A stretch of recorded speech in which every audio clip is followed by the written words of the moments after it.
மகளிரின் உரிமைகளை நிலைநாட்டி வரும் ஸ்டாலின் தொடரட்டும், தமிழ்நாடு வெல்லட்டும். ஆச்சி மசாலா, எந்த சமையலும் ருசி தேடும் ரகசியம் 20 ரூபாய்.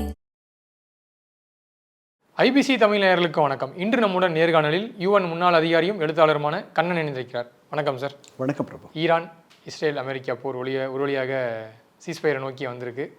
கிட்டத்தட்ட ஒரு மாதத்திற்கு நீடித்த போர் இன்னைக்கு முடிவுக்கு வந்திருக்கு. அதாவது தற்காலிக ஒரு முடிவுக்கு வந்திருக்கு. நேற்று ட்ரம்ப் அவர்கள் இந்திய நேரப்படி நேற்று இரவுலாம் நம்ம வந்து சோஷியல் மீடியா பதிவுகள்லாம் பார்த்தீங்கன்னா ரொம்ப பயங்கரமாக இருந்துச்சு. ஒரு நாகரிகமே வந்து அழித்தொழிக்கப்படும் அப்படின்ற ஒரு பதிவுகள்லாம் போட்டிருந்தார். இந்நிலையில் இந்த அவர் விதித்த கெடு முடிகிறதுக்கு சில நிமிடங்களுக்கு முன்பு இந்த ஒரு இறுதி ஒப்பந்தம் வெட்டியிருக்கு. எப்படி பார்க்குறீங்க சார் இந்த தற்காலிக போர் நிறுத்தத்தை? முதல்ல அவர் நாகரிகத்தை ஒரு நாகரிகமே அழிந்து விடும் அப்படின்ற கொஞ்சமும் நாகரிகம் இல்லாத அவர் போட்ட பதிவு வந்து அவருக்கே அது வந்து ஒரு புதிய தாழ்வு. அதாவது இவ்வளவு ஒரு தாழ்வான நிலையை அவர் எட்டுவார் அப்படின்ட்டு நான் நினைக்கல. அப்போது அவர் எவ்வளவு ஒரு கையறு நிலையில் இந்த ஈரானியர்கள் அவரை கொண்டு வந்து வைத்து விட்டார்கள் அப்படின்றது நமக்கு தெரியுது. ஆனால் எனக்கு வந்து ஒரு 51% இப்படித்தான் முடியும் அப்படின்ற மாதிரி தான் நான் எண்ணினேன். ஏன்னா அவர் இவ்வளவு நாள் அச்சுறுத்தின மாதிரி இந்த கடந்த வார இறுதியிலிருந்து அவருடைய பதிவுகள் வந்து மிக மிக மிக மிக தாழ்ந்து, தரம் கெட்டு, நிலை தாழ்ந்து அவர் எழுதிட்டு இருந்தார். இவர்கள் வந்து விட்டு கொடுக்குற மாதிரியும் இல்லை. அது அவரை ரொம்ப பெரிய துன்பத்தில் ஆழ்த்திருச்சு. ஒரு 12-13 நாட்களாக பாகிஸ்தானிகள் முன்னெடுத்து எகிப்தியர்களும் துருக்கியர்களும் கூட இணைஞ்சு ஒரு பேச்சுவார்த்தைகள் மறைமுகமாக அமெரிக்க துணை அதிபர் வான்ஸோடு, ஸ்டீவ் விட்காஃப், ஜாரட் குஷ்னர் இவங்களோடெல்லாம் வந்து ஈரானிய தரப்பு பாகிஸ்தானிகள் மூலமாக இந்த பேச்சுவார்த்தைகளை நடத்துவதாக நாம் தெரிஞ்சுக்கிறோம். பாகிஸ்தானிகள் வந்து அவர்களுடைய மொத்த கௌரவத்தையும் பணயம் வைத்து இந்த வேலையில் இறங்கியிருக்காங்க. ஸோ அவங்க வந்து முதல்ல அவர்களுடைய முகம் காப்பாற்றப்படணும். அவர்கள் வந்து விழுந்துடக்கூடாது இந்த முயற்சியில். இது பெரிய முயற்சி. கான முயலெய்த அம்பினல் அப்படின்ட்டு ஒரு குறள் இருக்குது. ஒரு முயலை வந்து வேட்டையாடி வெல்வதை காட்டிலும் யானை வேட்டைக்கு சென்று தோற்று போவது பரவாயில்லட்டு அந்த மாதிரியான ஒரு பெரிய முயற்சி இது. இந்த முயற்சியில் அவர்கள் வெற்றி பெற்றால் அவர்கள் வரலாற்றில் இடம்பெற்று விடுவார்கள். அது பாகிஸ்தானிகளுக்கு தெரியும். அதனால் இந்த முயற்சியில் இறங்கி அவர்கள் வந்து இந்த மாதிரி ஒரு முடிவை நோக்கி இதை நகர்த்துவது தான் எந்த மத்தியஸ்தருக்கும் ஒரு பெரிய வெற்றியாக கருதப்படும். அதனால் அவர்கள் வந்து பகீரத பிரயத்தனம் பண்ணி இந்த முயற்சியை அவர்கள் செஞ்சுருக்கிறாங்க. இதுக்கு 2 பேரும் ஒத்துழைச்சிருக்காங்க. நான் அறிஞ்சபடி வந்து மொஜ்தபா காமனே, இறந்து போன காமனேயினுடைய மகன், இப்போது அவங்களுடைய உச்ச தலைவராக இருக்கிறவர், அவர் இதற்கு அவருடைய ஆசிகளை வழங்கியிருக்கிறார். கடைசி நேரம் வரைக்கும் இது நடக்குமா நடக்காதா அப்படின்ட்டு ஒரு பரிதவிப்பு 2 தரப்புலையும் இருந்துச்சு. நேற்று ஒரு கட்டத்தில் வந்து ஈரான் அமெரிக்காவோட பேச்சுவார்த்தை நடத்துவதற்கான அனைத்து வழிகளையும் வந்து அடைச்சிட்டாங்க, எந்த பேச்சுவார்த்தைகளையும் இல்லை அப்படின்ற செய்திகளையும் அப்படின்னு அமெரிக்க ஊடகங்கள் சிலரெல்லாம் செய்தி வெளியிட்டார்கள். அது தவறான செய்திகள். அதுக்கு பிறகு அதுக்கு மறுப்பு வந்துச்சு. தொடர்ந்து பேச்சுவார்த்தைகளில் இவங்க மத்தியஸ்தர்கள் மூலமாக இவர்கள் ஈடுபட்டிருந்தார்கள். தொடக்கத்தில் இவர்கள் இந்த 15 அம்ச ஒரு திட்டத்தை அமெரிக்கர்கள் பாகிஸ்தானிகள் வழியாக ஈரானுக்கு தந்தார்கள். அது வந்து மார்ச் 25. அதுக்கு பதிலாக ஒரு 10 அம்ச, அதுக்கு பதிலடியாக ஒரு 10 அம்ச கோரிக்கை திட்டத்தை ஈரானியர்கள் தந்தாங்க. அதை பார்த்துட்டு ஸ்டீவ் விட்காஃப் வந்து டிசாஸ்டர் கெட்டாஸ்ட்ரஃபி, அதாவது பேரழிவுன்ட்டு 2 வெவ்வேறு வார்த்தைகள், ஆங்கில வார்த்தைகளை சொல்லியிருக்கார். அதுக்கு பிறகு எல்லாரும் முனைஞ்சு இந்த பேச்சுவார்த்தைகளை எப்படியாவது ஒரு தற்காலிக ஒரு போர் நிறுத்தத்தை கொண்டு வரணும் அப்படின்னு முயன்று வருகிறார்கள். பாகிஸ்தானிகள் ஒரு 3 நாள் முன்னாடி 45 நாள் போர் நிறுத்தத்திற்கான ஒரு முன்மொழிதலை செஞ்சாங்க. அதுக்கு பெரிய அளவில் ஒரு ஈர்ப்பு 2 தரப்புலேயும் பெருசாக கிடைக்கல. ஏன்னா 2 தரப்பும் ஒரு மிகைநிலை கொள்கையை எடுத்து, மேக்சிமலிஸ்ட் பொசிஷன் எடுத்து, பெரிய, அதாவது அவர்கள் சந்திக்கவே முடியாத தொலைவில் 2 பேர் இருந்தார்கள். இதுக்கு இடையில் 2 வாரத்திற்கு முதல்ல இந்த தற்காலிக போர் நிறுத்தத்தை நம்ம பண்ணிவிடுவோம். இஸ்லாமாபாத்தில் இந்த வர வெள்ளிக்கிழமை, இன்றைக்கி நம்ம புதன்கிழமை பேசிகிட்டு இருக்கோம், இன்னும் 2 நாளில் 2 தரப்பும் சந்திப்பது அப்படின்ற மாதிரி ஒரு திட்டத்தை பாகிஸ்தானிகள் கொண்டு வராங்க. அதை அதிபர் ட்ரம்ப் இடம் அவர்கள் அவருடைய ஒப்புதலுக்காக வைக்கிறார்கள். அவர் அதை சரின்னு சொல்கிறாரு. அதுக்கப்புறம் இங்கே முஜ்தபா காமனே அவங்கக்கிட்டேயும் பண்ணுறாங்க. அவர் 2 முறை அவரை கலந்து பேசி அவர் அதற்கு ஒப்புதல் தந்த பிறகு தான் இது 90 நிமிடங்களுக்கு அவருடைய கெடு முடியறதற்கு 1.5 மணி நேரத்துக்கு முன்னாடி, அதுக்கு ஒரு 1.5 மணி நேரம் முன்னாடி, 3 மணி நேரத்துக்கு முன்னாடி அவர் நெத்தன்யாகுவோட முதல்ல பேசுகிறார். அதுக்கப்புறம் ஆசிம் முனிர், பாகிஸ்தானுடைய தலைமை இராணுவ தளபதி, அவரோட பேசிட்டு இதை முடிச்சிருங்க, 2 வாரத்திற்கு நான் ஒத்துக்கிறேன் அப்படின்றார். ஈரானியர்களும் முதல்ல இவங்க கலந்து பேசி, எப்போவுமே இந்த மத்தியஸ்தம் பண்ணும்பொழுது மீண்டும் மீண்டும் 2 தரப்புலையும் பேசிக்கிட்டே இருப்பாங்க. இது உங்களுக்கு அவர் இதை ஒத்துக்கிட்டார்னா நீங்கள் இதை ஒத்துக்குவீங்களா அப்படின்னு தான் கேட்டு பண்ணுவோம். அப்படி பண்ணும்பொழுது 2 தரப்புக்கும் ஒரு எங்கேயும் புரிதல் இல்லாமல் போயிடக்கூடாதுன்றதுனால அது கடைசி நேரத்தில் நல்லபடியாக இப்படி முடிஞ்சிருச்சு. அவர் அதை ரொம்ப வழக்கப்படி மிக மிக மிக மிகைப்படுத்தி ஏதோ ஒரு மத்திய கிழக்குக்கு ஒரு பொற்காலம் அப்படி இப்படின்ட்டுலாம் அவர் பதிவு போட்டிருக்கார். அது பார்க்கணும். இது முதல் கட்ட வெற்றி தான். அதாவது நிச்சயம் நடந்திருக்கு, ஆனால் திருமணம் நடக்கும் வரை எதுவும் உறுதி இல்லை. இப்போ இந்த 2 வாரத்தில் இவர்கள் அவங்களுடைய இந்த போர் தொடங்கினதுக்கான முதலும் முடிவுமான காரணம் என்னன்னா, யுரேனியத்தை செறிவூட்டக்கூடிய வேலையை நீங்கள் கைவிட வேண்டும். நீங்கள் ஒரு அணு சக்தியாக மாறுவதை, அந்த எண்ணத்தை முழுவதுமாக துறக்க வேண்டும். இதுதான் இந்த போரினுடைய தொடக்கம். இந்த போர் தொடங்கின பிறகு ஹொர்முஸ் நீரிணையை அவர்கள் ஒரு பெரிய சிக்கலாக்கி அதை தெரிவு செய்து திறக்கிறது. அவர்களுடைய தோழமை நாடுகள், நட்பு நாடுகள், அவர்களுக்கு மட்டும், இந்த போரில் தொடர்பில்லாத நாடுகளுக்கு மட்டும் அவர்களுடைய கப்பல் போக்குவரத்திற்கு அவர்கள் திறந்த பிறகு அதிபர் ட்ரம்ப்புக்கு மூச்சு முட்டி போயிடுச்சு. அவர் மூச்சு திணறல் அவருக்கு ஏற்பட்டுடுச்சு. இப்போ இந்த தற்காலிக போர் நிறுத்தத்தின் கீழ் அவர்கள் அதையும் திறப்பார்கள். ஆனால் என்ன, அதில் ஒரு கொஞ்சம் பொடி வச்சு பேசியிருக்காங்க. அவர்களுடைய இராணுவ கட்டுப்பாட்டில் அந்த நீரிணை இயங்கும். இப்படியெல்லாம் முன்னாடி இல்லை. அதனால் இவர் இந்த 40வது நாள் இன்றைக்கி போர் தொடங்கி, இந்த 40வது நாளில் அவர் என்ன பெருசாக சாதிச்சிருக்காருன்னா, ஒரு 10 ஆண்டுகள் ஈரானுடைய இராணுவ ஆற்றலை அவர் பின்னுக்கு தள்ளி இருக்கிறார்னு சொல்லலாம். ஆனால் அதற்கு அவருக்கு செலவு பண்ணியிருக்க தொகை இருக்குல்ல, அதெல்லாம் கற்பனையே செய்து பார்க்க முடியாத அளவுக்கான ஒரு பெரிய விலையை அவர் தந்திருக்கிறார். அவர் எவ்வளவு தரம் தாழ்ந்திருக்கிறார்னா, அவர் தரம் தாழ்வது மட்டுமல்ல, அவர் அமெரிக்காவையும் கீழிழுத்து செல்கிறார். ஏன்னா அவருடைய மரியாதை மட்டுமல்ல, அமெரிக்கா இந்த மாதிரி ஒரு புதிய அமெரிக்காவை யாரும் கண்டதில்லை. ஏற்கனவே அதுக்கு ஏகப்பட்ட கெட்ட பேர் உண்டு. எதேச்சிகார நாடு, ஆதிக்க நாடு, வல்லாதிக்க நாடு, எண்ணெயை நோக்கி நகருது, இது கூட எண்ணெய்க்காகத்தான் அப்படின்லாம் அது மேலே ஏகப்பட்ட குற்றச்சாட்டுகள் உண்டு. இப்போ இந்த ஒரு மிக அவலமான ஒரு சூழலுக்கு அமெரிக்காவை அவர் கொண்டு நிறுத்தியிருக்கிறார். இதுவரைக்கும் நடந்த இந்த போரில் கிட்டத்தட்ட வெற்றின்னு யாருக்காச்சும் பாயிண்ட் அவுட் பண்ணி குறிப்பிட்டு சொல்ல முடியாத நிலைமையில் இருக்கா சார்? 3 பேருக்கும் வெற்றியும் தோல்வியும் சம அளவில்லைன்னு சொல்லலாம். இப்போ அமெரிக்கர்களுக்கு அவர்கள் ஒரு 13 பேர் இறந்துட்டாங்க. நான் சொன்னேன், இதுதான் உலகத்திலேயே மிக அதிகமாக செலவு செய்து நடத்தப்படுகிற போராக இருக்கணும். இராணுவ தளவாடங்கள், ஆயுதங்கள், அந்த கையிருப்பெல்லாம் குறைஞ்சிருக்கும். உலகத்தினுடைய மொத்த எதிர்ப்பையும் அதிபர் ட்ரம்ப் சம்பாதித்திருக்கிறார். அது மட்டுமல்ல, அமெரிக்காவும் அவர் தான் அமெரிக்கான்னு நினைக்கிற பல பேர் இருக்காங்க. அவர்களெல்லாம் அமெரிக்காவனாவே இப்படித்தான்ப்பா, ட்ரம்ப் இல்லை வேறு யாராவது இருந்திருந்தாலும் இந்த அளவுக்கு மோசம் இல்லைனாலும் கூட அவர்கள் இப்படி மோசமாக நடந்துக்கிறவங்க தான் அப்படின்ற ஒரு பிம்பத்தை இது இன்னும் இறுகச் செய்யும். இதெல்லாம் அவர்களுக்கு ஒரு பெரிய தோல்வி. இப்போ அவர்கள் எதற்காக இந்த போரை தொடங்கினாங்கன்னோ அதுக்கான ஒரு முடிவு இன்னும் வரலை. அது வருமானு தெரியலை. இன்றைக்கி நம்ம பேசிகிட்டு இருக்கும் பொழுது 2 வாரத்துக்கு பிறகு, 17 நாட்களுக்கு பிறகு தான் தெரியும். இது ஒரு பக்கம். வெற்றின்னு எடுத்துக்கிட்டோம்னா, ஈரானினுடைய முதல் கட்ட தலைவர்களை முழுவதுமாக அவர்கள் அழித்து விட்டார்கள். 2வது சுற்று தலைவர்களையும் அழித்து விட்டார்கள். 3வது சுற்றில் இருக்கக்கூடிய, இப்போதைக்கு உச்ச தலைவராக வந்திருக்கக்கூடிய முஜ்தபா காமனே இன்னும் வெளியில் வரல. அவருக்கு எப்படி தகவல் பரிமாற்றம் இருக்குன்னா, அவர் எந்த மின் சாதனங்களையும் பயன்படுத்துவதில்லை.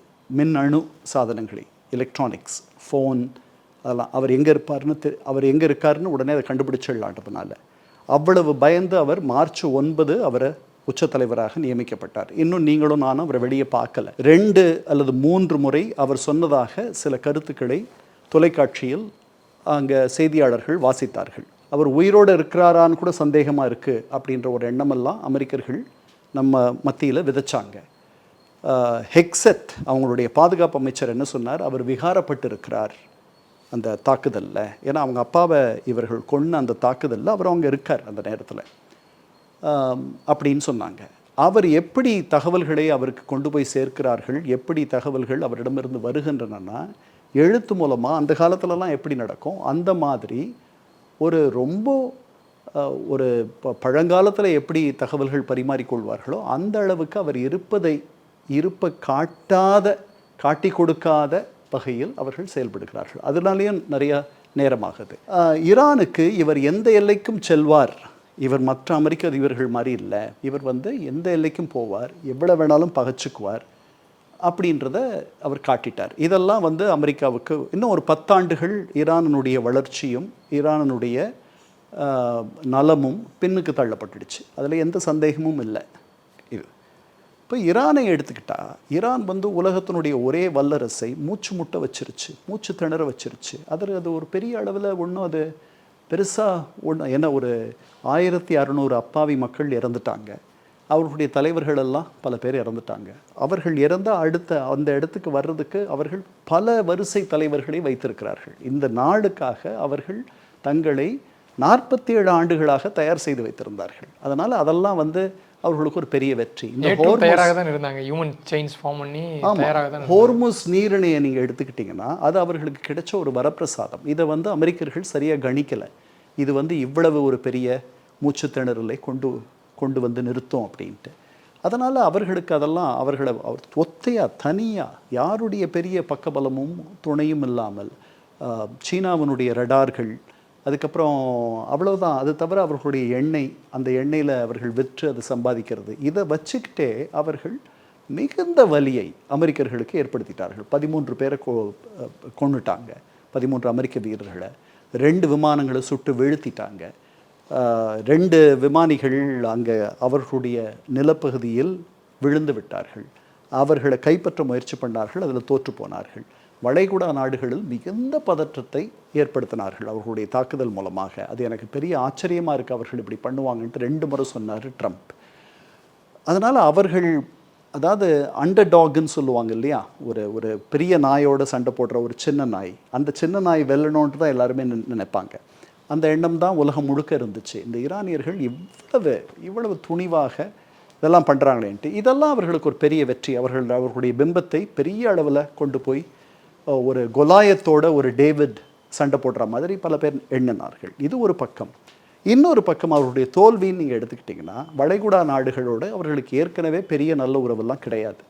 இப்போ ஒரு தலைமுறை இன்னும் 2 தலைமுறைக்கு நல்லுறவு வரப்போகிறதில்ல. இப்போ இது இப்படி சுற்றி இருக்கிற அண்டை நாடுகளெல்லாம் பகைச்சிக்கிட்டு வாழ்கிறது ஒரு பெருமையா அப்படின்னா அதை நீங்கள் தான் முடிவு பண்ணணும், நம்ம தான் முடிவு பண்ணணும் அது பெருமையா என்னன்ட்டு. அவர்களுடைய மக்கள் 47 ஆண்டுகளாக பெரும் துன்பத்தில் இருக்கிறார்கள். ரொம்ப மகிழ்ச்சியாக ரொம்ப செழிப்பாக இருக்க வேண்டிய மக்கள் இந்த அரசனுடைய இந்த ஒரு குறுகிய பார்வையினால் அமெரிக்காவை எதிர்த்து போர் செய்வதற்கு எங்களுக்கு மட்டும்தான் துணிவு இருக்குது, நாங்கள் தான் இவ்வளவு பெரிய ஒரு வல்லரசை எதிர்த்து நிற்போம் அப்படின்னு சொல்லிட்டு இவ்வளவு நாள் அவர்கள் எடுத்த அந்த வெளியுறவு கொள்கையினால் என்ன பெருசாக சாதிச்சாங்க அப்படின்னு தெரியல. அப்புறம் எதற்கு இந்த விடாப்பிடியாக அந்த யுரேனியம் சரி ஊட்டுறதை நாங்கள் பண்ணுறது எங்களுடைய பிரிக்க முடியாத உரிமை அப்படின்னு அவங்க நினைக்கிறாங்கன்னு எனக்கு ஒன்றும் புரியல. அதனால் உலக அளவில் பல இடங்களில் அவர்களுக்கு பெரிய ஆதரவும் அனுதாபமும் இருந்தாலும் கூட இந்த மாதிரி சில கேள்விகள், இப்படி ஒரு வாழ்க்கை வாழணுமா? வாழ்க்கை என்பது வாழ்வதற்கு தானே, துன்பத்திலும் வலியிலும் வாழ்வது தான் வாழ்க்கையா? அப்படி தான் இருக்குது ஈரானியர்கள். அதனால் அது ஒரு தோல்வி அப்படின்னு தான் நான் நினைக்கிறேன். இஸ்ரேலியர்களை எடுத்துக்கொண்டால் அவர்களில் ஒரு 20 பேருக்கு மேலே இறந்துட்டாங்க. இந்த இஸ்ரேலியர்களும் ஈரானியர்களும் எவ்வளோ வலியையும் தாங்குவாங்க. அவர்களுடைய வாழ்க்கையே போர்மயமாகத்தான் இருக்கிறது. அதனால் அவர்கள் அவங்க நினச்சாங்க அந்த இரும்பு கூடாரம் இருக்கு, அது அது பெரிய தடுப்பான அமையும், தடுத்துறோம், இங்கேருந்து வர எரிவிசை ஏவுகணை மற்றதெல்லாம் தடுத்துறோன்ட்டு. அப்படிலாம் இல்லை. அது அது ஃபூல் ப்ரூஃப்னு சொல்லுவாங்க ஆங்கிலத்தில். அந்த மாதிரி முழுமையான பாதுகாப்பு எதுவும் தராது. அப்போ எது தரும் முழுமையான பாதுகாப்பு? நீங்கள் ஒரு பாலஸ்தீனம் என்ற ஒரு தனி நாட்டை அமைத்து தந்தால் தரும். அது நிரந்தர தீர்வுக்கு வழிவகுக்கும். நீங்கள் அதை செய்யாத வரைக்கும் இந்த பாலஸ்தீனியர்களை நீங்கள் கொடுமைப்படுத்துவதும் அவர்களை அல்லல் படுத்துவதும் இறுதி வரைக்கும் இது ஒரு தீராத பிரச்சனையாக இருக்கும். அது அப்படி. வளைகுடா நாடுகளுக்கு அவர்கள் வந்து இவ்வளவு நாள் அமெரிக்கர்கள் அவர்களுடைய பாதுகாப்பை உறுதி செய்பவர்கள் அப்படின்ற எண்ணம் இருக்குது. அமெரிக்கர்கள் உறுதி செய்தாலும் கூட பக்கத்தில் இருக்க அண்ட நாடாக இருக்கக்கூடிய ஈரானோட நாம் சமரசமாக வாழணுன்ற ஒரு எண்ணம் வரலாம். உலகம் முழுக்க ஈரான் மாதிரி வடகொரியா மாதிரி இருக்கக்கூடிய நாடுகள், சவுதி அரேபியா உட்பட, அவர்கள் எல்லாமே ஒரு அணு சக்தியாக நம்ம மாறிட்டோம்னா நம்மளை யாரும் தொடமாட்டாங்கன்ற எண்ணம் தீவிரமாக விதைக்கப்பட்டிருக்கும் அந்த போர்னால். அதனால் இந்த போரில் வென்றவர்களும் தோற்றவர்களும் சமமாக இருக்கிறார்கள். அமெரிக்கர்கள் பெரிதாக தோல்வி தான் அதிகம் அமெரிக்க தரப்பில் அப்படின்னு நான் நினைக்கிறேன். ஸோ இந்த சீஸ்பயர் இந்த ஒப்பந்தத்தில் வந்து ஈரான் வைத்திருக்கக்கூடிய அந்த 10 அம்ச கோரிக்கைகளில் ஒன்று என்னன்னு பார்த்தீங்கன்னா, அவங்களுடைய சக ஆதரவு நிலை குழுக்கள் ஹிஸ்புல்லா, லெபனான் மீது அந்த தாக்குதலையும் வந்து நிறுத்தணும்ன்ற ஒரு கோரிக்கை இல்லைன்னு சொல்லிட்டாரு. ஆனால் நெதன்யாகு வந்து அவங்களுடைய பாதுகாப்பு காரணமாக அந்த தாக்குதல் மட்டும் தொடர்ந்து சொல்லியிருக்காரு. ஸோ இந்த ட்ரம்போடைய இந்த முடிவில் இஸ்ரேல் எந்த அளவுக்கு இல்லை, அவர்கள் இஸ்ரேலியர்களுக்கு இப்போ போர் நிறுத்தமோ போருக்கு அமைதியோ அதெல்லாம் வர வேண்டான்னு நித்தமும் வேண்டுபவர்கள் இஸ்ரேலிய தலைவர்கள். நெதன்யாகு அதில் முதல் பிரதானமானவர். அதனால் அவர்களுக்கு இதில் பெரிய மகிழ்ச்சி கிடையாது. ஆனால் அவர்களுக்கு இதில் பெரிய ஒரு செல்வாக்கும் கிடையாது. இது வந்து ட்ரம்ப் வந்து பல பேர் நினைக்கிறாங்க நெதன்யாகு அவரை கையை பிடிச்சி இந்த போருக்கு அழைச்சிட்டு வந்துட்டாருன்ட்டு. நான் அப்படி நினைக்கல. ட்ரம்ப் ஒரு சுதந்திரமான எடுத்தோம் கவிழ்த்தோம்ன்ட்டு அவர் நினச்சதை பண்ணுற ஒரு பெரிய தாண்மை உணர்வு உள்ள ஒரு ஈகோ உள்ள ஒரு தலைவர். அந்த மாதிரி ஒரு தலைவர் அதற்கு முன்னாடியும் வந்ததில்லை, இனி பின்னாடியும் வரப்போகிறதில்லை. அதனால் நெதன்யாகுவுக்கு தனிப்பட்ட முறையில் இந்த போர் 40 நாளில் முடிவுக்கு வர மாதிரி இருக்கே அப்படின்றது ஒரு பெரிய வருத்தமாக இருக்கும். அவருக்கு வந்து இவர்களை எவ்வளவு முடியுமோ பலவீனப்படுத்திடணும், எவ்வளவு முடியுமோ இவர்களை அழிச்சிடணும், எவ்வளவு முடியுமோ இவர்கள் கிட்ட இருக்கிற அந்த எதிர்ப்பு உணர்வை குன்றச் செய்திடணும், இவர்களால் நமக்கு பின்னாடி எந்த பகையும் வரக்கூடாது அப்படின்ற எண்ணமெல்லாம் அவருக்கு உண்டு. அவருக்கு மட்டுமல்ல, ஒரு அளவுக்கு சவுதிகளுக்கும் உண்டு. சவுதிகளும் ஈரானியர்களை ஒரு வழமையாக அவர்களை பாரம்பரிய எதிரிகளாக பார்ப்பவர்கள். அதனால் இவங்க 2 பேருக்குமே அது உண்டு. இஸ்ரேலியர்களுக்கு அதிகம் உண்டு. ஏன்னா அவர்களுடைய இருப்பே ஈரான் வந்து அவர்களுடைய இருப்பையே பல நேரங்களில் கேள்விக்குறியாக்கி இருக்கிறது. அந்த மத்திய கிழக்கிலேயே மிகப்பெரிய எதிரி அவங்களுக்கு அப்படின்னா ஈரான் தான். அதனால் அவருக்கு இதில் ஒரு பெரிய நாட்டமோ விருப்பமோ மகிழ்ச்சியோ இருக்கும்ன்ட்டு நான் நினைக்கல. ஹெஸ்புல்லா மீது நடக்கக்கூடிய தாக்குதல்களையும் நிறுத்த வேண்டும்னு அப்படின்னு ஈரான் கேட்குறது அது நடக்க போகிறது இல்லைன்னு தான் நான் நினைக்கிறேன்.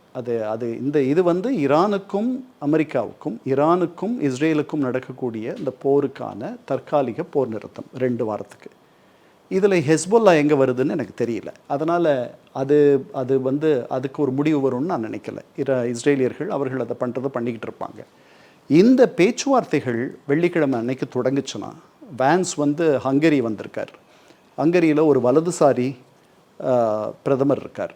அந்த பிரதமர் வந்து 10 ஆண்டுகளோ நம்ம அங்கே ஆட்சியில் இருக்கார். அவர் 3வது முறையாக ஆட்சிக்கு வரணும்னு முயற்சி பண்ணுறார். அவருடைய நிலைமை அவருக்கு பெரிய ஆதரவு இருப்பதாக தெரியவில்லை. அதனால் அவருடைய ஆதரவு தளத்தை வலுப்படுத்துவதற்காக வான்ஸை அனுப்பியிருக்காரு அதிபர் ட்ரம்ப்.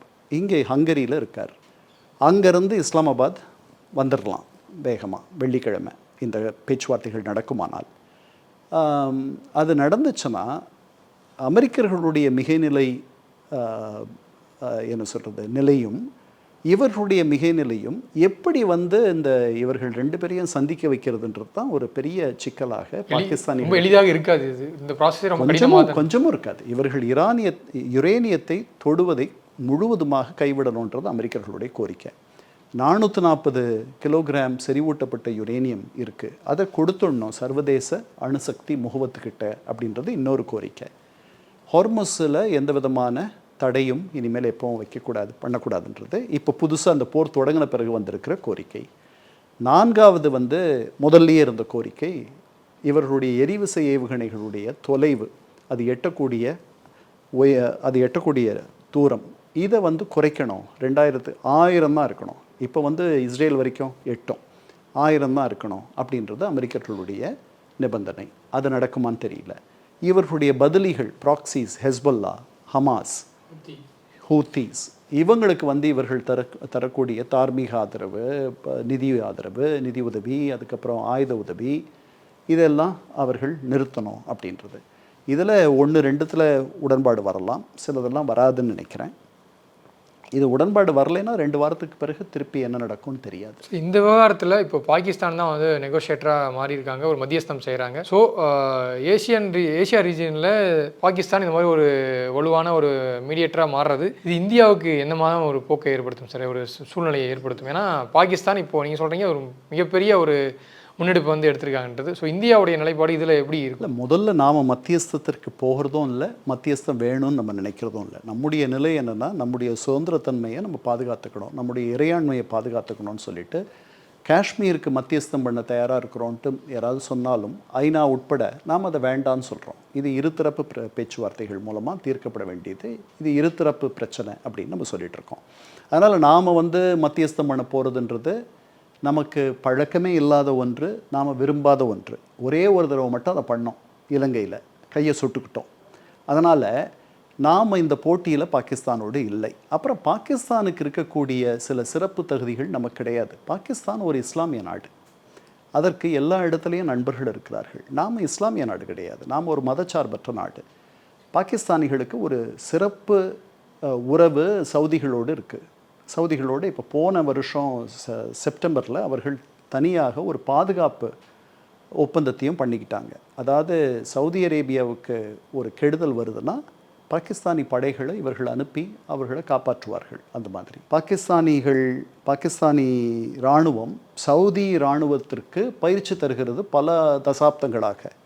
அதனால் அவர்களுக்கு அதே மாதிரி ஒரு கிட்டத்தட்ட ஒரு 900 கிலோமீட்டர் எல்லை ஈரானோடு இருக்குது. ஈரானோடவும் அவர்களுக்கு ஓரளவுக்கு நல்லுறவு இருக்குது. அவங்க ஷியா, இவங்க சன்னினாலும் கூட ஓரளவுக்கு நல்ல உறவு இருக்குது. இதையெல்லாம் அவர்கள் வந்து கையில் எடுத்து இதையெல்லாம் தங்களுக்கு சாதகமாக பயன்படுத்தி இந்த வேலையில் இறங்கியிருக்காங்க. ஏன்னா போன தடவை அதிபர் ட்ரம்ப் ஆட்சியில் இருந்த பொழுது பாகிஸ்தானிகளை பற்றி அவர் பெருசாக நல்லபடியாக நினைக்கல. அவர் ஜனவரி 1, 2018 போட்ட ஒரு ட்வீட்டில் அவர்களை பற்றி என்ன சொன்னார்னா, மோசடிக்காரர்கள், மோசப்பேர் வழிகள், இவ்வளோ பல வருஷங்களாக $15 பில்லியன் நாங்கள் கொடுத்துருக்கோம் நிதி உதவி, இனிமேல் கிடையாது அப்படின்லாம் போட்டார். இந்த முறை அவர் ஆட்சிக்கு வந்த உடனே இவர்களுடைய அணுகுமுறையே மாறிடுச்சு. அவரோடவும் அவருடைய குடும்பத்தாரோடவும் அவரை சுற்றி இருக்கக்கூடிய அவருடைய நிர்வாகத்தினரோடவும் ஒரு நல்ல உறவை இவர்கள் உருவாக்கிட்டாங்க. போன வருஷம் அதனால் ஆசம் முனிர், இது வரைக்கும் வரலாற்றில் அப்படி நடக்கவே இல்லை, அவங்களுடைய இராணுவ தளபதியை அவர் விருந்துக்கு அழைச்சார். அந்த விருந்தின் போது அவர் என்ன சொன்னார், பாகிஸ்தானிகளுக்கு ஈரானை பற்றி தெரிந்த அளவில் வேறு எந்த நாட்டுக்கும் தெரியாது அப்படின்னு சொன்னார். அதனால் இந்த ஈரானை வந்து பிடிக்கிற அல்லது ஈரானை வெற்றி கொள்ளுகிற இந்த முயற்சியில் பாகிஸ்தானிகளை அவர் ரொம்ப நாளாகவே ஒரு பெரிய துணையாக அவர் எதிர்பார்க்கிறார். அவருடைய ஒரு மகன் பாகிஸ்தானுக்கு மகனோ அல்லது மகனோட கூட்டாளியோ பாகிஸ்தானுக்கு கிரிப்டோ கரன்சி, பிட்காயின், இதெல்லாம் இந்த முதலீடுகளை செய்வதற்கு வந்துட்டு போனதாக நம்ம ஊடகங்கள் மூலமாக அறிகிறோம். அதனால் பாகிஸ்தானிகள் போன தடவை மாதிரி நடந்துக்கக்கூடாது, இந்த முறை நாம் இந்த அரசை பிடிச்சுக்கணுன்ட்டு அவர்கள் என்ன பண்ணாங்க, நம்ம இந்த 4 நாளில் நமக்கும் பாகிஸ்தானுக்கும் மோதல் போன வருஷம் நடந்த பொழுது கூட ட்ரம்ப்னால தான் இந்த அமைதி வந்துச்சுன்னு சொல்லிட்டு அவரை ஆராதனை பண்ணாங்க. அதுக்கப்புறம் வந்து அவருக்கு நொபல் பரிசை பரிந்துரை செய்தார்கள். நாம் அதெல்லாம் சொல்லலை, செய்யலை. நாம் என்ன சொன்னோம், இது நாங்களே சுதந்திரமாக எடுத்த முடிவு, 3வது ஆள் யாரும் தலையிடலைன்ட்டு மீண்டும் அவருடைய மூக்கை உடைச்சோம். அதனால் அவர்களுக்கு இருக்கக்கூடிய இந்த சிறப்பு தகுதியும் ஆற்றலும் நமக்கு இல்லை, அவர்களோட போட்டி போட வேண்டிய அவசியமும் இல்லை. ஆனால் இது வந்து உண்மையிலேயே அவர்களுக்கு ஒரு மகத்தான வெற்றி தான், அதில் ஒன்றும் சந்தேகம் இல்லை. ஈரானுடைய இந்த முடிவுக்கு பின்னாடி வந்து சைனாவுடைய ஒரு விஷயம் இருப்பதாக கருதுகிறேன்னு சொல்லிட்டு ட்ரம்ப் ஒரு ஸ்டேட்மெண்ட் கொடுத்துருக்காரு. ஸோ சைனா இதில் எந்த அளவுக்கு முன்னெடுப்புகளை வந்து, அதாவது சீனாவுக்கு வந்து இதில் சீனாவுக்கு எண்ணெய் வரத்து வந்து எந்த சிக்கலும் இல்லை, எண்ணெய் தொடர்ந்து வந்துட்டு இருந்துச்சு, ஈரானியர்கள் அனுப்பிட்டு இருந்தார்கள். ஆனால் உலக சந்தைகள் ஒரு பெரிய கேள்விக்குரிய. அதாவது இந்த இந்த இன்னைக்கு காலையில் 6:30 மணிக்கு தான் கெடு முடிஞ்சது நம்ம நேரம். அது ஒருவேளை தவறுதலாக போயிருந்துச்சுன்னா சீனாவுக்கு ஒரு சந்தையே இருந்திருக்காது. பல இடங்களில் பொருளாதாரம் சீர்குலைஞ்சு போயிருக்கும். உலக பொருளாதாரமே ஒரு நிலை குலைந்து ஒரு தொய்வு நிலைக்கு, மந்த நிலைக்கு போயிருக்கும். எங்கே அப்போ அவர்கள் விற்பார்கள்? அதனால் அவர்கள் ஒரு அளவுக்கு மேலே இந்த போரை விரும்பலை. அவர்களுடைய ரெடார்கள் தான் இந்த இவ்வளவு பெரிய இந்த விமானங்களை, அதாவது ஸ்டெல்த் பாம்பர்ஸ்ன்னு சொல்லிட்டு வச்சுருக்காங்க அமெரிக்கர்கள். ஸ்டெல்த்னா கள்ளத்தனமாக மறைந்திருந்து தாக்குதல், அதுதான் ஸ்டெல்த். அதை கூட கண்டுபிடிக்கக்கூடிய ரெடார்களை சீனர்கள் வைத்திருக்கிறார்கள். அந்த ரெடார்களை அவர்கள் ஈரானுக்கு தந்திருக்கிறார்கள். அதனால் அவர்களுக்குள்ள ஒரு நல்லுறவு இருக்குது. 80% எண்ணெயை ஈரான் வெடிச்சந்தையில் விற்க முடியல. அதை சீனாவுக்கு தான் விற்குது. சீனாவுக்கு ஒரு பகாசுர பசி இருக்குது, அவ்வளவு சக்தி தேவைப்படுது அதுக்கு. அது இங்கேருந்து வந்துட்டுருக்கு. அதனால் உலகம் ஒரு அமைதியாக இருந்தால்தான் ஒரு நல்ல சந்தை இருக்கும். அந்த சந்தை இருந்தால் தான் உலகத்தினுடைய உற்பத்தி கூடமாக 40% உலகத்தில் பயன்படுத்தப்படுகிற பொருட்கள், ஒருவேளை 50% கூட இருக்கலாம், எல்லாமே தயாரிக்கக்கூடிய உற்பத்தி சாலையாக, உற்பத்தி கூடமாக சீனா மாறி ரொம்ப நாள் ஆயிடுச்சு. உங்களுக்கு வாங்குறவங்க இருந்தால் தான் சந்தை இருக்கும். அந்த வாங்குறவங்களுடைய ஆற்றல் எப்போ இருக்கும்? ஒரு அமைதி இருந்தால் பொருளாதாரம் வளரும், நிலையாக இருக்கும். அதனால தான் முதல்ல மார்ச் 19 ரியாதில் 4 வெளியுறவு அமைச்சர்கள் சந்தித்தார்கள். சவுதி, துருக்கி, பாகிஸ்தான், எகிப்து. அப்போ தான் இவங்க என்ன சொன்னாங்க, அடுத்த சந்திப்பை இஸ்லாமாபாத்தில் நடத்தலான்ட்டு 29, 30 மார்ச் இங்கே அதை அவர்கள் நடத்தினார்கள். அதை முடித்த உடனே அன்னைக்கே அல்லது அதுக்கு அடுத்த நாள் இங்கேருந்து இஷாக் தார் அவங்களுடைய வெளியுறவு அமைச்சர் வாங்கி சீனாவினுடைய வெளியுறவு அமைச்சரை பார்க்குறதுக்கு போயிட்டார். போயிட்டு ஒரு 5 அம்ச ஒரு அமைதி திட்டத்தை அவர்கள் 2 பேரும் சேர்ந்து கொடுத்தாங்க. அது என்னென்னா, உடனடி போர் நிறுத்தம், அதுக்கப்புறம் எவ்வளவு சீக்கிரம் முடியுமோ முழுமையான பேச்சுவார்த்தைகள், ஹாலிஸ்டிக் எல்லா அம்சங்களையும் கவர்கிற ஒரு பேச்சுவார்த்தை, அப்புறம் குடிமை கட்டமைப்புகளுக்கு, அதுக்கப்புறம் கப்பல் போக்குவரத்திற்கு பாதுகாப்பு நீரிணை வழியாக, அதுக்கப்புறம் பொதுமக்கள், அதுக்கப்புறம் கட்டமைப்புகள், இன்ஃப்ராஸ்ட்ரக்சர், சிவிலியன் இன்ஃப்ராஸ்ட்ரக்சர், பாலம், தெருக்கள், மின் நிலையங்கள், இதுக்கெல்லாம் இதெல்லாம் தொடக்கூடாது இந்த போரில் அப்படின்ற ஒரு உறுதிமொழி. அதுக்கப்புறம் கடைசியாக சர்வதேச சட்டம், ஐக்கிய நாடுகள் சபையினுடைய சாசனம், இதை உயர்த்தி பிடிப்பது அப்படின்னு ஒரு 5 அம்ச திட்டத்தை சொன்னார்கள். ஏன்னா சீனர்களுடைய உதவி இல்லாத இதை பண்ண முடியாது. சீனர்கள் மிக வலுவானவர்கள், அவர்களுக்கு ஒரு பெரிய செல்வாக்கு ஈரானியர்களிடத்தில் இருக்குது. அதனால் அவர்களும் மறைமுகமாக கண்டிப்பாக இதற்கு உதவி செய்திருப்பார்கள். அதுதான் அவர் தான் மறைமுகம், ரகசியம் அப்படின்லாம் ஒன்றுமே கிடையாது ட்ரம்ப்கிட்ட. அவர் நினைக்கிறதெல்லாம் ஒரு 90-95% நமக்கு சொல்லிடுறாரு. அவர் முன்னாடியாவது சொல்லிட்டாருன்னா மறந்துடுவோம் நம்ம, இப்போ பதிஞ்சிடுறாரு. அதனால் அது கடைசி வரைக்கும் இருக்க போகுது. அதனால் இருக்கலாம், அது அவர்களுடைய பங்கு இதில் கண்டிப்பாக இருந்திருக்கும்னு தான் நான் நினைக்கிறேன். சார், நீங்கள் சொன்னீங்க இந்த அமைதி பேச்சுவார்த்தை வரைக்கும் ட்ரம்ப் கொடுத்த விலை மிகப்பெரிய ஒரு விலையை கொடுத்துருக்காருன்ட்டு. ஆனால் இப்போது வளைகுடா நாடுகளில் கத்தார், ஐக்கிய அரபு அமீரகம், இங்கெல்லாம் நடத்தப்பட்ட தாக்குதல்கள்லேருந்து அதற்கு அந்த மறுகட்டமைப்புகளையும், அதே போல் இன்னும் குறிப்பாக சொல்கிறாங்க ஈரானுடைய மறுகட்டமைப்புகளையும் அது அவரே சொல்லியிருக்காரு. அதுவும் ட்ரம்புடைய தலையில் தான் விடியும் அப்படின்ற ஒரு கருத்து அவரே சொல்லியிருக்காரு. 3 நாள் முன்னாடி அவரே சொல்லிட்டாரு, நீங்கள் அமைதிக்கு ஒத்துக்கிட்டிங்கன்னா நாங்கள் மறுகட்டமைப்பு, புனருத்தாரணம் இதிலெல்லாம் நாங்களே ஈடுபட்டு பண்ணி தருவோம், பண்ணுறதுக்கு வாய்ப்பு இருக்கும் அப்படின்லாம் சொல்லியிருக்காரு, அவரே சொல்லியிருக்காரு. கண்டிப்பாக அதுவும் ட்ரம்ப் தான் இப்போ முன்னெடுக்க போகிறாரு. உங்களுக்கு என்ன தோணுது சார், இந்த 2 வார சீஸ்ஃபயர், அது இல்லாமல் இந்த பேச்சுவார்த்தைகள் ஒரு சுமூகமான நிலையை போய் எட்டுறதுக்கு அதிக வாய்ப்புகள் இருக்கிறதுக்கான சாத்தியக்கூறுகள் இருக்கா? 50-50 எனக்கு தெரியல. எனக்கு என்ன இன்னும் புரியலை அப்படின்னா, எதற்கு ஈரானியர்கள் இந்த யுரேனியத்தை இந்த அணுசக்தியாக, அல்லது நாங்கள் அமைதிக்காகத்தான் அதை தேடுறோம் அப்படின்னு சொல்கிறாங்க. அது உண்மையாக இருக்கும் பட்சத்தில் ஒரு சிக்கலும் இல்லை. அதுக்காக இவ்வளோ ஒரு பெரிய விலையை அவர்களுடைய நாட்டு மக்கள் தரணுமா? அது எனக்கு புரியாத புதர். இதற்காக இவ்வளோ ஒரு பேரழிவை அமெரிக்கர்கள் அதிபர் ட்ரம்ப் தலைமையில் ஏற்படுத்த வேண்டுமா? பேச்சுவார்த்தைகள் மூலமாக இது ஒரு முடிவுக்கு வந்திருக்க முடியாதா அப்படின்னா எனக்கு சரியாக தெரியல. எனக்கு முதல் முறை ஒபாமாவோட நடத்திய பேச்சுவார்த்தைகள் 20 மாதம் ஆச்சு. அந்த பேச்சுவார்த்தைகளின் முடிவில் எட்டப்பட்ட ஒப்பந்தம் 15 ஆண்டுகளுக்கு தான் செல்லும். அதனால் எந்த அணுசக்தி நாடும் இன்னொரு நாடு அதோட சேர்றதை விரும்பலை, இந்தியா உட்பட. நாம் ஈரான் அணுசக்தியாக மாறுவதை விரும்பவில்லைன்ட்டு மன்மோகன் சிங் தலைமையில் பலமுறை சொல்லியிருக்கோம். அப்படி இருக்கும் பொழுது இத்தனை பேரை இவ்வளவு ஒரு பெரிய விலை கொடுத்து இவ்வளவு பெரிய ஒரு துன்பத்தை துயரத்தை சந்தித்து இதை இந்த வேட்கையை நீங்கள் தொடர்ந்து இந்த வேட்கையை வைத்திருக்க வேண்டுமா, இந்த வேட்கையை தொடர வேண்டுமா, இது எனக்கு புரியாதது. அதிபர் ட்ரம்ப் இவ்வளவு, அதாவது அவர் நிலை குலைந்து தரம் தாழ்ந்து பதிவுகள்லாம் மோசமான அதெல்லாம் அவர் பண்ணுறவர் தான். அவர் மேலே ஒரு எதிர்பார்ப்பு என்பது கிடையாது. ஆனால் அவருக்கே கூட ஆங்கிலத்தில் சொல்வது மாதிரி இட்ஸ் அ நியூ லோ, ஒரு புதிய தாழ்வு. இவ்வளவு பள்ளத்தில் அவர் தன்னையும் அமெரிக்காவையும் வீழ்த்திடுவார் அப்படின்னு நான் நினைக்கிறேன். கண்டிப்பாக சார், பொறுத்திருந்து பார்க்கலாம். நேரம் ஒதுக்கி இது கொடுத்து நிறைய தகவலை பகிர்ந்துட்டீங்க. நேரத்துக்கு நன்றி சார். மகளிரின் உரிமைகளை நிலைநாட்டி வரும் ஸ்டாலின் தொடரட்டும், தமிழ்நாடு வெல்லட்டும். எந்த சமையலும் ருசி தேடும் ரகசியம் 20 ரூபாய்.